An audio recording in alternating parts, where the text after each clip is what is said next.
Hello, hello everyone, it's your boy Dabzo the Ghost, le plus jeune des plus jeunes présentateurs du Sénégal. Comme ni ngeen ko gisee ñu ngi nii Game Up normalement bi mooy 4e numéro bi.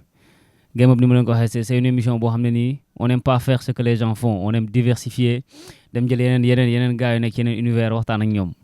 Tey rek ñu ngi fii ci Africulture urbaine ak une sister boo xamante ne nii gàtt bëri solo. Elle se nomme tout simplement Mia the I-Girl Beat, sister maa lay siyaar. Delozia yaa ngi si jàmm. waaw disons jàmmu sénégalais maa am tawfeex. ma tontu la nu ma tontu ci sama classe bi. bu ñu la classé da ngaa war a tontu ma tontu la wala. non sànni ma pik. baal naa la. ma inspiration bind sound yu bëri. non grave baal naa la. bëggoon nañu xam aussi téléspectateurs yi xam nga les gens ñu ngi lay gis ci culture urbaine yaa ngi def ay mili yaa ngi def ay affaires yu nice mais aussi les gens ne savent pas qui tu es vraiment. Il faut aussi c'est bien les gens de savoir kan mooy Mia lan lay def ak naka la def ba agsi fu mu agsi tey. ok donc salaamaaleykum Sénégal di nuyu di leen ziar ku nekk si turam ak jëmam The I-Girl Beats wala Miami The I-Girl d'accord c'est pas bàyyi sama tur bi ngay cëkkal parce que damaa gàtt tamit bu gàttal sama tur bi c'est Miami The I-Girl Beats wala Miami voilà donc artiste beatmaker technicienne de son. Qui je suis une jeune femme passionnée de musique depuis très longtemps et que voilà déjà ce lieu bi ñu nekk nii c'est un lieu symbolique aujourd'hui parce que fii lañ ma initié à Africulture urbaine en 2014 fin 2014 je vais dire si MAO beatmaking donc fi ñu nekk tey jii nii en 2014 fii lañ ma initié fi ma toog nii fii laa doon toog donc fii lañ ma initié si beatmaking ma commencé nekk si au début j'apprenais donc nekk woon loo xam ne je voulais nekk di ko fësal donc personne ne savait bon à part sama entourage ba ay 2017 2018 je pense si laa def sama parution publique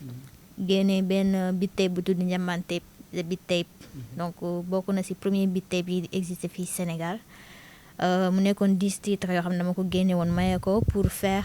sama parution dans le game en tant que beatmaker parce qu'on me connaissait si yeneen facette mais pas en tant que beatmaker donc passionné de musique passionné d'art passionné de tout ce qui est beau tout ce qui est bon tout ce qui est mignon tout ce qui est voilà. parce que tu es belle. ah waaw macha allah. pourquoi le choix pourquoi nga ne yow beatmaker nga te am na fi son am na lumière Africulture dañuy jàngal loolu noonu après toi tu as laissé ça mais man beatmaker laa bëgg def. waaw man bi may intéressé aussi beatmaking parce que je chantais avant je chantais. Yeah. mais c'était pas terrible en fait. Scoop. non je chantais en même temps dama nekkoon benn. Comment dirais-je gars yi dama leen doon jàppale ci émission yu bari y a beaucoup de sons yoo xam ne ma voix est dessus période boobu noonu ay 2013 2014 2015 am na ay artistes yu bari yoo xam ne soit jàppale naa leen ci ay chœur wala ay shout wala quelque chose comme ça ci seen son mais c'était pas vraiment loo xam ne dama ko bëggoon fësal parce que je ne me sentais pas à l'aise devant les scènes pour continuer carrière musicale en tant qu'interprète. Après bon ci laa gis annonce su que ni waa Africulture dañuy may ay formation ci MAO ci programme bu tudd Hip Hop Academy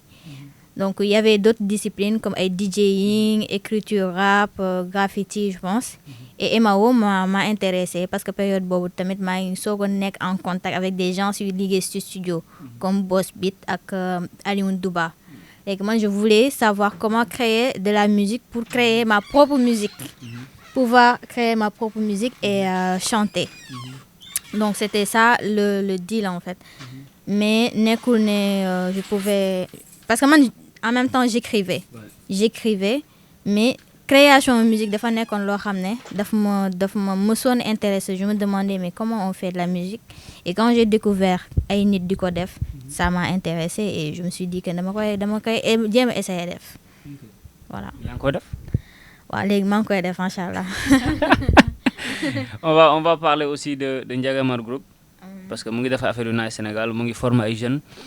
au-delà de ça mu ngi jàppale aussi ay jeunes yu jàpp naa ne ay jeunes nekk nañ beatmaker Sénégal c'est grâce ak formation yi ngay def. Comment tu es venu l'idée de mettre en place benn structure boo xamante ne ni day œuvre ci formation surtout ak insertion jeunes yi. Waaw, Njegema Group, en fait, je peux dire que l'activité principale actuellement de Njegema Group, moi, les formations MAO, commencé depuis 2019, si je ne me trompe pas. Parce que 2019, si la artiste que interpellé par rapport à festival bi mu doon def, c'était Chicky Blaze. Donc, da doon def PHO, si je ne me trompe pas. Mu woo ma ne ma dafa am atelier beatmaking bi muy def et qu'il veut que je fasse la formation. C'était ma première expérience de pouvoir partager le beatmaking. Et ils étaient deux. Après, bon, on a partagé. Après, j'ai pris goût de ça. Deuxième fois, aussi, c'était aussi Benen qui festival. Donc, on m'a approché, sollicité pour me faire la formation. Donc, plus ma koy def, et j'ai pris goût de partager avec les gens. Et aussi, de me recevoir aussi des demandes de jeunes. Yo xam dañ ma doon wax damay ñëw def cours dama bëgg nga jàngal ma fa yoon. Je me suis dit mais pourquoi pas mettre en place ce programme là et que voilà ñi nga xam ne au lieu may dem di jàngal kenn individuellement ma mën na leen boole et que je partage avec eux ce que je sais. Parce qu'en même temps, avec le temps, j'ai acquis vraiment pas mal de connaissances ci milieu bi parce que def na formation son, par exemple technique de son, studio et qui spectacle vivant grâce à Goethe Institut. Mosoon naa def aussi formation musique ak Synapse Center avec la factory bi nekk fee Guédiawaye ci wàllu musique. Def naa ay yeneen formation ci son et j'ai acquis quand même loo xam ne mën naa ko mën a partager ak ñeneen par rapport ak activité bi may def. Et je me suis dit en 2022 mooy daaw je vais me structurer su ma structurer dinaa mën a teg programme boo xam ne dinaa ko mën a défendre. Donc c'est la teg Studio Classroom ñu commencé woon ko depuis daaw, c'est-à-dire le programme initial xam nga teg programme bi avec tout ce qui va avec l'organisation et tout, et on a commencé à dérouler le programme Studio Classroom, voilà, grâce à la structure Njegema Group. C'est excellent. Am na solo pour man Sénégal y a beaucoup de métiers, il y a beaucoup affaires yu ñu war a def, mais pour man nit ñi dañoo war a gën a dem plus ci musique, gën a dem plus ci digital, parce que ce sont des métiers yoo xamante ne tu travailles pour toi-même. Heure bu la neex ngay xëy, heure bu la neex ngay wàcc, heure bu la neex ngay gont, bu la neex sax nga tëdd, heure bu la neex nga yeew, parce que tu te sens à l'aise ci li ngay def quoi. Bëggoon nañ xam aussi comment tu te vois en étant la seule beatmaker du Sénégal. Comment tu te vois? C'est un fardeau vraiment, benn affaire bu lourd la bu nit ñi teg sa ginnaaw. En fait, yow kese yaa fi beatmaker du Sénégal. Man dinaa wut benn boy sax coach comme ça nga am concurrence tout. Mooy loolu. Comment tu te vois? Waaw, man très sérieusement, man kañ laay soog a xam ne je suis la seule beatmaker du Sénégal, kañ laa si soog a am conscience. Je pense que c'est yàggul de amul 3 ans. Amul 3 ans parce que pour man après bon affaire bi démocratisé wu na si jigéen ñi, comme maintenant DJ ñu bëree wala boog graffeur ñu bëree et cetera. Pour man beatmaking aussi il y avait d'autres femmes quoi. Gis nañ ne aussi depuis le début affaire yi ça bouge. Ay jigéen ñu ngi de plus en plus jigéen ñu ngi dugg ci culture urbaine bi, ñu ngi occuper ay responsabilités, ñu ngi dem ay concert, ñu ngi nekk ay DJ, ñu nekk ay beatmaker, ñu ngi nekk ay rappeurs, ñu ngi def ay affaires ay lumière. Donc te commencé nañ jël les devants de la scène. Keroog gis nañ Sister LB discours magistral bu extraordinaire bu def ci affaire bi Safar Penda organisé woon. Donc yow ban jàngat nga ci am par rapport ak discours boobu noonu? Waaw, man li ma doon wax ci sama statut laay wax. Sister LB nañ ko jox ministère de la femme ak ministère avec direction des arts mu gérer ñu ko. Waaw, loolu moom buñ ko defee moom xam naa ne les choses vont bien évoluer. Donc ce que je veux dire c'est juste que elle a bien peint li nga xam ne moom mooy réalité yi.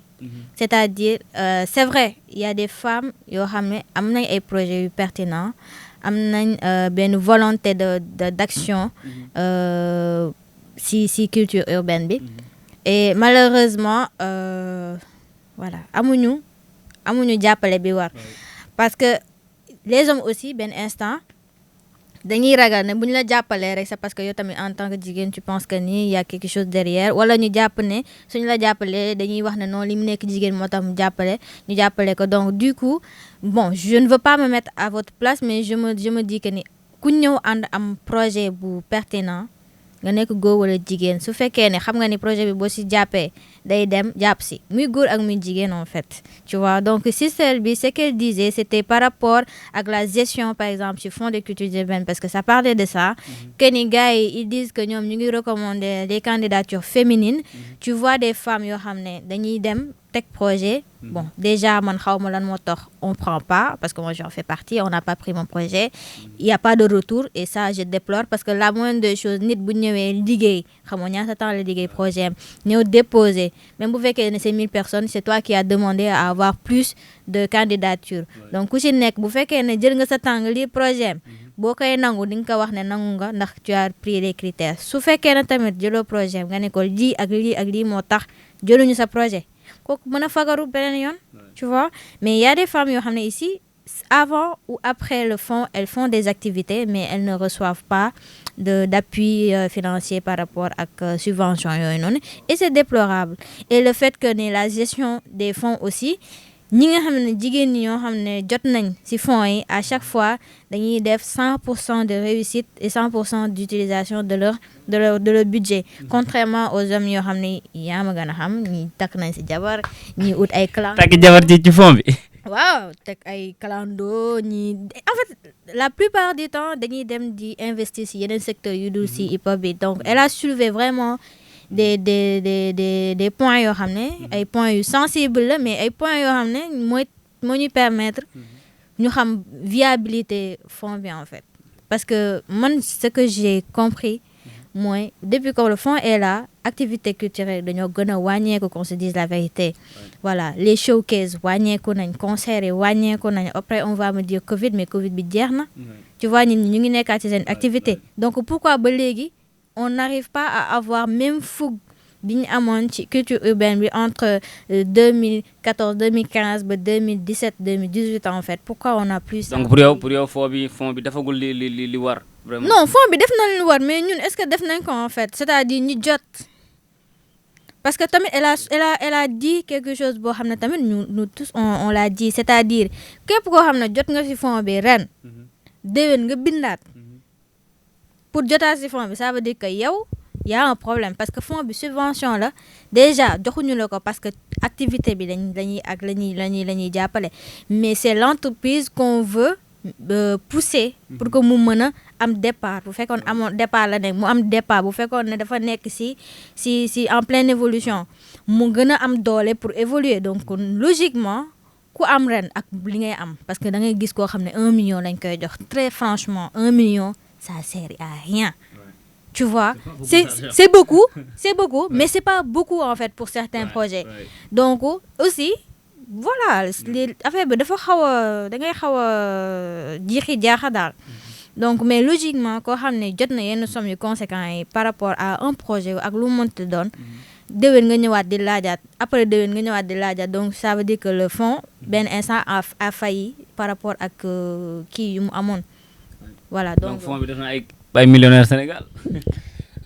man je ne sais pas très franchement je ne sais pas je peux pas dire mënuma wax parce que bu fekkoon loolu la tamit on va dire que am na su ñoo xam ne pas man daal li ma gis laa wax gisuma ko tabax kër gisuma ko nangam sangam mais gis nga ko takk jabar gis nañ ci ñu takk jabar gis nañ ci ñu am ay clando teg ko ci tali bi gis nañ ñu ut ay tool waaw gis nañ tamit ñu fi voyager dem toog voilà gis nañ fi bu ne daal mais gis nañ fi aussi ñoo xam ne ils ont réalisé des choses te malheureusement bëriwuñu donc fond bi problème yi day gën a bëri parce que instant yegg na ba 1 milliard donc problème yi day gën a bëri xaw ma critères yi day changer xaw ma waaw y a que ça qui peut faire ça que mu am comité de suivi am comité de défense bu exister déjà am déjà benn rigourosité si par rapport ak nan la ñuy toppee mbir mi koo xam ne jox nañ la ñu topp lu xool exactement si tu as fait ou si tu n'as pas fait parce que qu'on se dise la vérité le fond là c'est suñu avantage la suñu avantage la bien vrai que avant mu fi nekk aussi ñi bëggoon ak ñi mënoon di def ñu ngi doon def mais boo nekkee ci benn mbir kenn jàppalew la ngay def boo amee ku la jàppale doo sant voilà donc siy profiter maintenant nag la manière d'en profiter loolu moo différent par rapport ak nit ñi mais c'est une très bonne chose man de même bu fekkee ne du ma mës a jot aussi j'aimerais pas qu'on tax doo mës a jot tamit non je dis ça parce que am na ñoo xam ne peut-être duñ jot et après ils disent non en fait amul benn sens amul benn njëriñ nañ ko dindi. bëri na ci. voilà bëri mer ngemb yi. waaw. mer ngemb yi moom bëri na ci. man bokkuma si non parce que lekkuma ci ceeb bi du ma def loolu lekk si ndab li du ma si xëpp suuf na may bàyyi koo nekk ak sa wërsëg. mais nañ na ku nekk xool sa bopp rek ba ngay jël projet bi lan moo taxoon. bi ngay jot aussi lan moo taxoon nga jot. est-ce que def nga ban impact nga am. et aussi nga projeter parce que actuellement ce que beaucoup ignorent wala boog ce que beaucoup interprètent très mal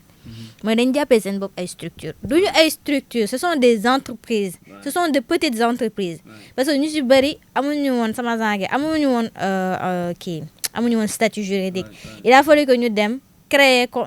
entreprise individuelle te entreprise dafa war a nekk loo xam ne day daw mais la majeure partie dañ jàppee seen bopp benn structure culturelle nii rek di def bénévolat nana mais entreprise du mos a dox ci bénévolat voilà c'est ça da war a dox di am ay investissement di am retour d'investissement di créer ay emploi di donc c'est ça voilà c'est ça en fait donc voilà employé paye des salaires voilà proposer des produits etc donc ça ñu bëri dañ yaakaar ne seen structures yi ce sont juste des structures culturelles et que li ñuy def mooy demander de l'argent def benn projet gratuit après jeex na non après doo continuer waat on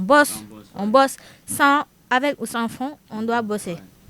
àgg nañu ci cappaandaw émission bi c'était un plaisir de te recevoir maintenant on aimerait savoir projet yi fan la toll fii ak 5 ans 6 ans fii ak gannaaw suba Black gis naa ne sëy na mooy envoyé message di ma jaay rek mais garaawul man temps yi naa takk amul solo. lan mooy première question bi. waaw garaawul de fii ak 5 ans fii ak suba gannaaw suba mariage day ñëw wala non foog ñu si wax parce que loolu am na solo waaw lu am solo la. quels sont les projets de Ndiagamar Group. waaw Ndiagamar Group ba léegi mu ngi dawal li nga xam ne moom mooy programme Studio Classroom.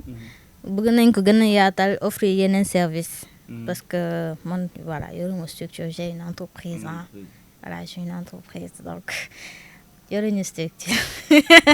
tu bosses voilà je bosse. voilà donc ñu ngi préparer gën a élargir suñuy champ d'action par rapport ak Studio Classroom parce que très sérieusement les gens apprécient le programme. voilà apprécie le programme et ñaan nañ yàlla gën ko ñoŋal pour que ça puisse leur servir voilà et les jeunes de partout au Sénégal damay def candidature ici à Dakar ku nekk déjà sama session bi ma nekk nii am na koo xam ne Matam la jóge te damaa wax ba sonn ne ko toogal foofu man dinaa la fekk si il a voulu venir donc da ngay am Ziguinchor am nañ fi sax Côte d'Ivoire genre gis affiche bi nii si voilà il voulait venir et il m'a dit je lui ai dit non ça moom c'est pas possible quoi wax dëgg yàlla loolu moom voilà c'est ça mais y a un intérêt des jeunes dans la musique et aussi ça leur permettra de leur ouvrir d'autres portes parce que mën nañ ñëw ci formation bi ils s'initient à la MAO mais après ils deviennent des informaticiens voilà musicaux wala devenir des régisseurs après parce que dinañ am dinaa fexe ba ñu am des basiques quoi après ñu jéem a xool fan la ñuy spécialiser wu et ça c'est notre rôle et c'est loolu lañ bëgg gën ko yaatal gën ko professionnaliser et voilà inchallah di ngeen si am ay nouvelles et par rapport aux dates aussi il y a des formations qui se préparent inchallah à Kaolack pour le mois de juin inchallah et c'est supporté par la coopération allemande et Goethe Institut donc inchallah dinañ dem foofu noonu ci mois de juin bi et par rapport à bi gën a jege le 27 inchallah on souhaite organiser une rencontre professionnelle avec nous les beatmakers parce que on a noté que il y a beaucoup de rencontres professionnelles dans la musique mais les jeunes yi sont pas parce que en général bu ñu xoolee images yi dañ fay gis ay pas rek lañ fay gis donc ils se disent non ça c'est pas pour moi alors que mbir mi fa la ne mbir yi fa lañ nekk donc non incroyable man ren moom li ma jaabante c'est la rencontre professionnelle ça m'a beaucoup servi et ça m'a permis de grandir en fait donc on aimerait faire ça mais pour nous les jeunes ça ne sera pas excluant voilà boog ça ne sera pas exclusivement pour les jeunes mais leur initier à ce que ñuy mën di dem si événement yooyu noonu donc ce sera le 27 inchallah à la MCU de Dakar voilà donc inchallah bientôt on commencera à beaucoup plus parler de l'événement inchallah voilà. En tout cas nous Sen Média c'était un plaisir de te recevoir fii nii ci Game Up parce que recevoir nañ ay game yu bari mais Game Up bu mel nii xam-xam bu bari génnee fii affaire yooyu noonu lan mooy mot de la fin bi. Waaw di la remercier aussi Game Up di remercier aussi ce technicien j'espère que cadrage bu baax na voilà après nga egg kii étalonnage bu baax waaw di nuyu ñëpp di remercier aussi toutes les personnes yoo xam ne ils me soutiennent de près ou de loin parce que bien vrai que je voilà affaire bi maa ngi koy def nii mais sérieusement am na ñoo xam ne ñu ngi may jàppale ak le peu qu'ils ont ñu ngi may jàppale pour que les choses se passent bien donc je remercie tout le monde tous mes amis ma famille voilà et voilà sama équipe parce que j'ai une équipe voilà une équipe dynamique donc di leen nuyu ñoom Bra ñoom Kheucha Dija Habib maa ngi nuyu ñëpp di leen ziar di leen wax waaxew daana merci beaucoup Sen Média nii la demee saa su ne Game Up xam nga c'est lu ma la ko waxee sànq c'est une émission boo xam ne c'est hip hop uniquement hip hop on prend les beatmakers la prochaine fois nañ dem seeti beneen DJ parce que c'est une émission large boo xamante ne ku ci nekk mën nga cee gis sa bopp ku ci nekk am nga ci wàll ku ci nekk am nga ci ab pàcc boo ci mën a occuper ñu ngi woo ñëpp comme ça ñu jàpp ci affaire bi mën a dox maa ngi siyaar bu baax a baax sama cadre de luxe Nestor c'était Dabzo the Ghost I'm out for the next time.